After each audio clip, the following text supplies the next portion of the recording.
Welcome back. Time for today's Tech Check. Deirdre Bosa joining us from San Francisco to talk a few topics in the news. Deirdre, welcome. It's good to see you. Let's begin with reports of more we shouldn't begin on such bad news, but the layoffs more so at Twitter.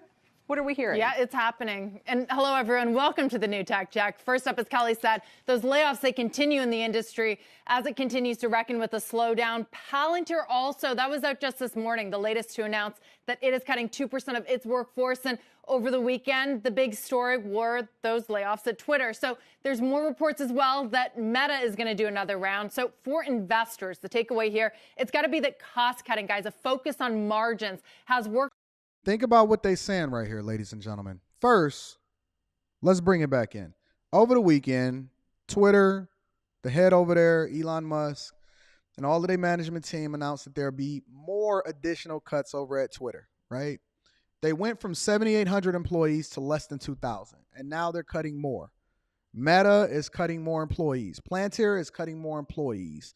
People across the board. I've been talking to my friends over in California, Silicon Valley. I've been talking to my friends over in Austin.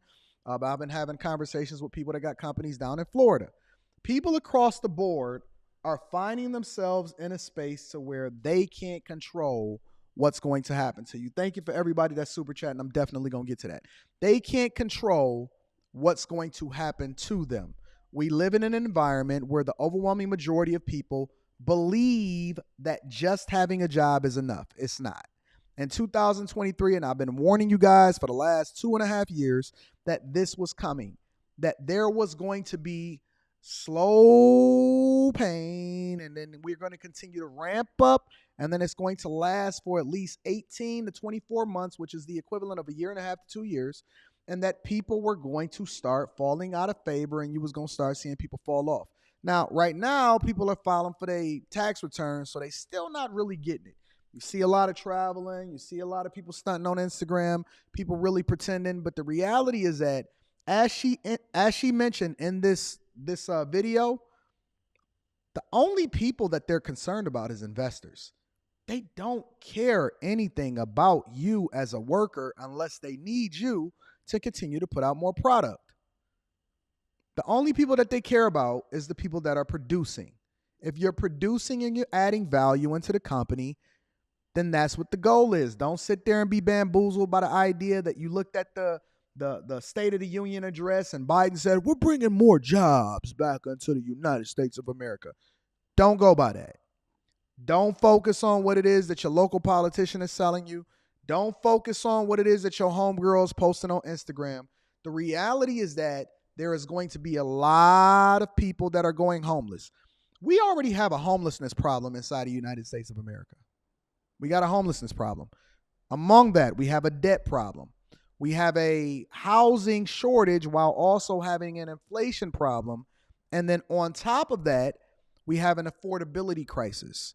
We have less jobs that are available that are high paying unless you specialize in STEM, tech, nursing, healthcare, all of that type of stuff.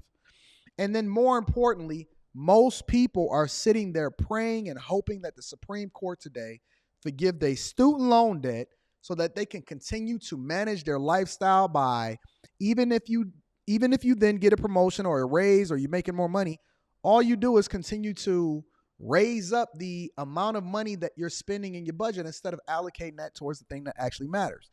Let's continue.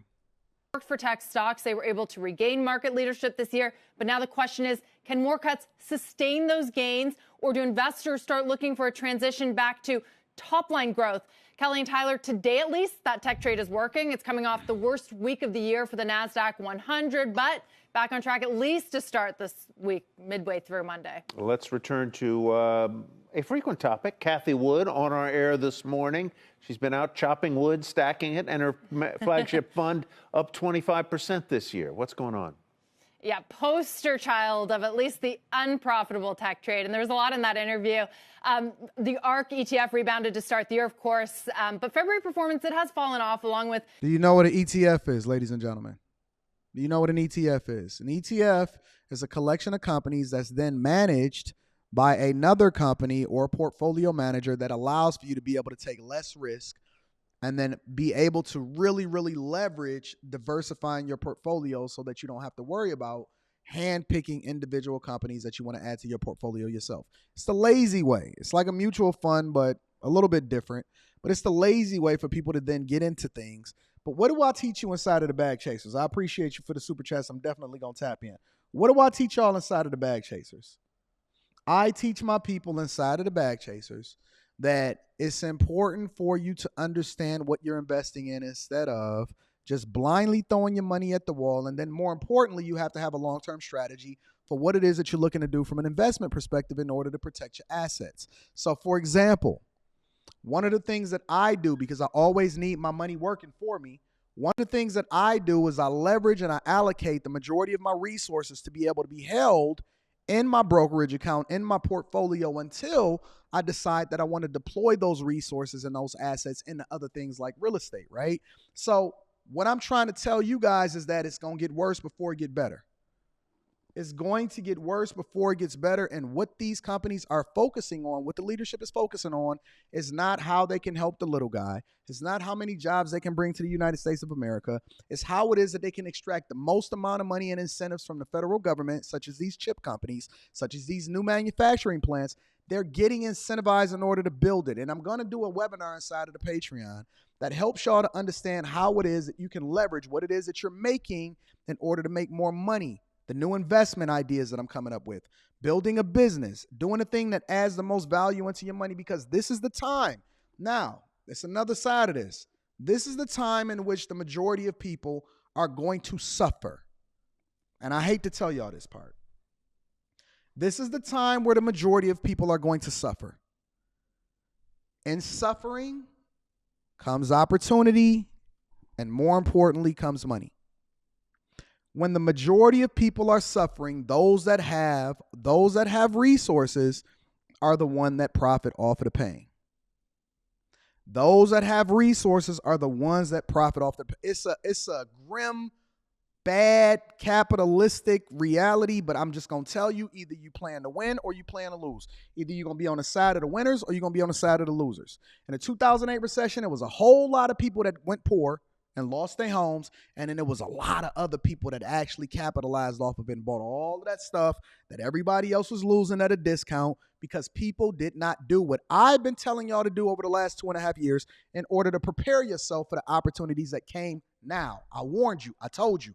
Get your money up. Stack. Hustle. Lower your lifestyle. Stop spending money on things that's not adding value into your life.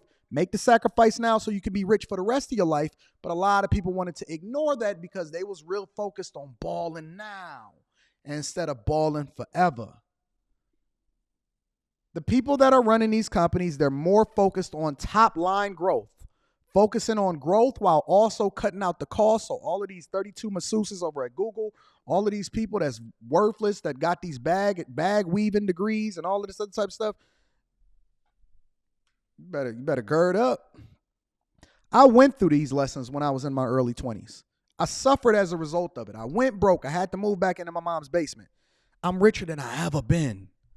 And it's because I've utilized the things that I learned back then in order to leverage what it is that I have in order to make as much money as possible.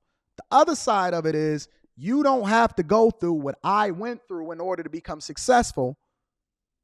All you got to do is be able to take the game. So again, shout out to the Bag Chasers. Wanted to do a quick hit on that. I want to bring up a guy that I'm very much a fan of right now. Initially, when I seen the videos, right? Because, it was a big thing, world star hip hop. And thank you to everybody that's super chatting. I'm definitely going to tap into y'all. Make sure y'all hit a like for the YouTube algorithm, subscribe to the channel.